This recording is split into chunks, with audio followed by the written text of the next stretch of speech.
Observatory's June Solstice live stream. We are talking to you today from our Giovale Open Deck Observatory, our new observing facility we put in October of last year, which we'll learn a bit about as it functions as our own personal Stonehenge up here on Mars Hill. So for this for this live stream, we're going to have a talk by one of our educators, Kendall about the solstice and what exactly that means. We'll also have a talk by our director, Dr. Giovale, about the sun, which you should be able to see on the screen there. We are giving you a live view of the sun from this telescope right here, which is a Lunt hydrogen alpha telescope, so it's filtering out all the wavelengths of light except one very particular one emitted by hydrogen. And so that's what you see there on your screen, and our director Giovale will talk to you a bit about what we can see on the sun and how you can learn more about what's going on the sun. I do also want to mention that this gorgeous telescope was donated to us by the Director's Opportunity Network here at Lowell Observatory, so thanks to all who contribute to that. So for now, I would like to turn it over to Kendall Edwards, who's going to talk to us all about the solstice.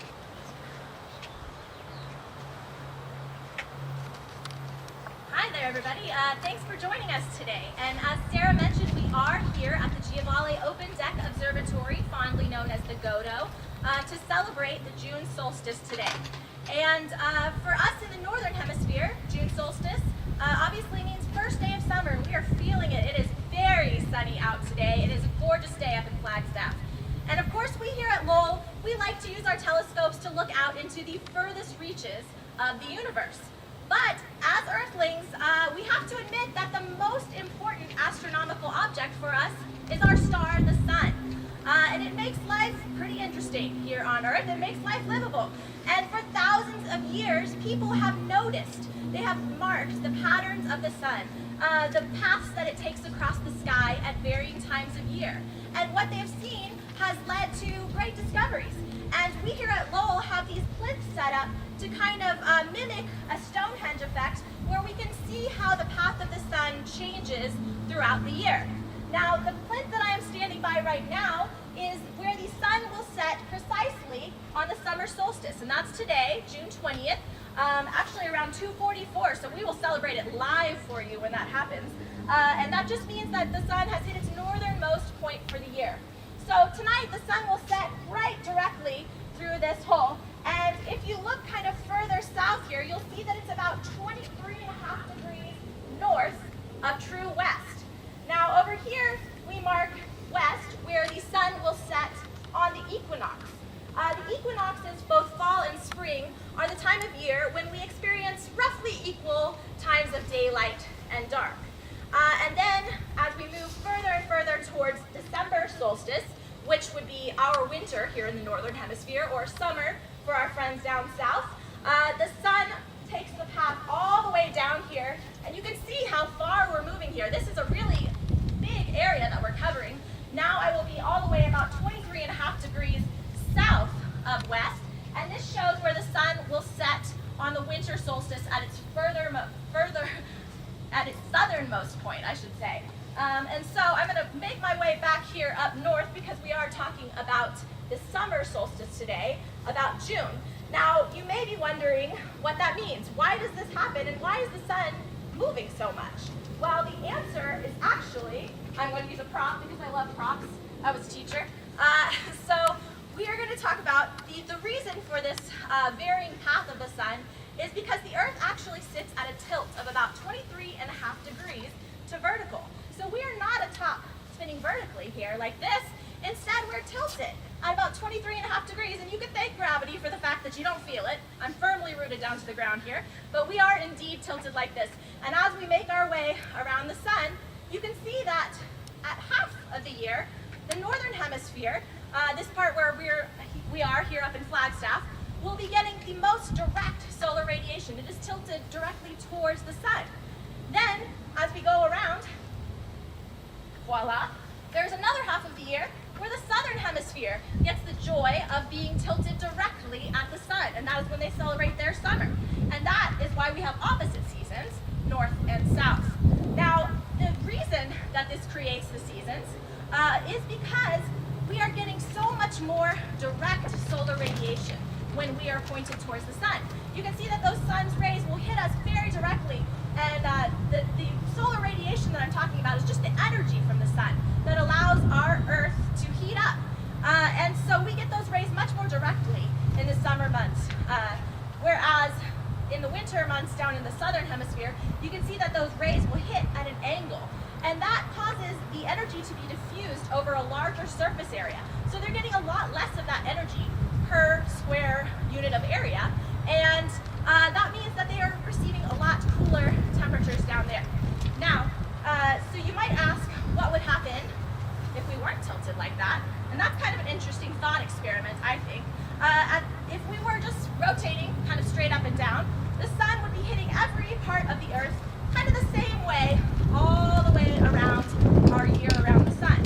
So that means if you were at the equator, you'd always be getting that same amount of direct sunlight. If you were at the poles here, you would be getting less of that direct sunlight, but the temperature would remain pretty steady throughout the year. We wouldn't get these seasonal variations. And so that would make life on Earth, I think, a lot less interesting. But if you think that sounds boring, our tilt is also responsible. It's a driver for a lot of the weather that we experience. So most weather is driven by differential heating, which is just a fancy word for some areas get hotter than other areas. And as many of you know, hot air is less dense. It likes to rise. That's why hot air balloons work. And cold air, on the other hand, is more dense and it likes to sink.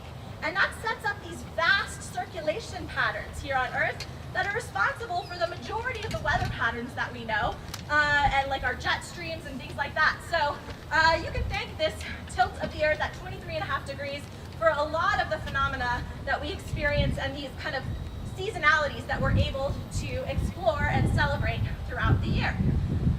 So now I want to talk to you a little bit about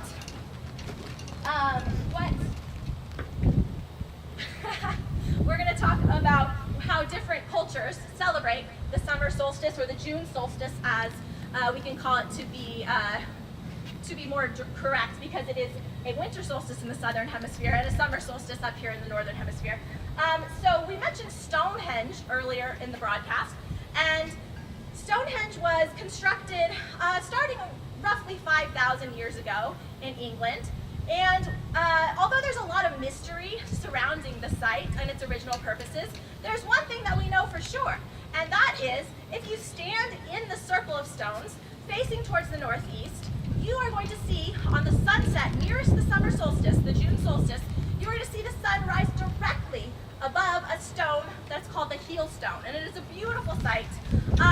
And I'd like to mention that one very, very small silver lining of our current pandemic is that for the first time ever, the English Heritage Organization that takes care of Stonehenge and other cultural sites will be live streaming the sunrise at Stonehenge this year for the first time.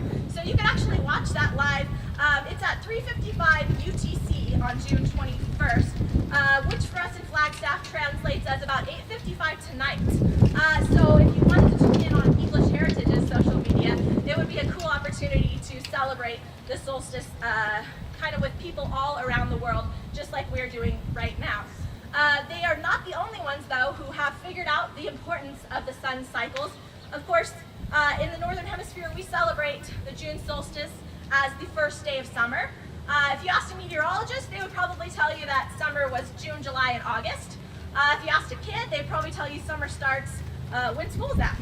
But astronomically speaking, we do say that summer starts for the Northern Hemisphere on the day of the June solstice. And so other cultures that mark this, there are some Nordic cultures that use this as kind of a coinciding with a midsummer festival with maypoles and bonfires and things like that. In some Chinese culture, this is a celebration often associated with yin, the more feminine and dark qualities, which I think is really interesting because the summer months are more associated with the yang, but after the day of the June solstice, the days actually immediately start shortening again, and the Chinese culture celebrates the impending coming of the more yin, darker seasons already. So there are many, many unique ways to celebrate the summer solstice, the winter solstice if you're in the Southern Hemisphere. And I encourage you to get out and enjoy this beautiful day And thank you for joining us up here. And I'm going to turn it over in just a moment here to our director, Dr. Jeff Hall, who will be leading you on a tour of today's sun, any interesting features, and some of the things that make it a really awesome star. So thanks again for joining us.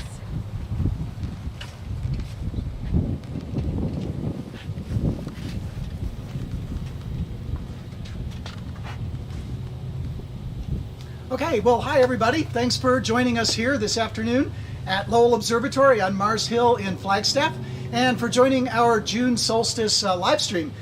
Thanks, Kendall, for a nice presentation. As Kendall said, I'm just going to tell you a little bit today about the sun itself, some of what it's doing, and then we'll talk a little bit about another interesting event that's happening later, well, tonight here and today elsewhere, today's eclipse.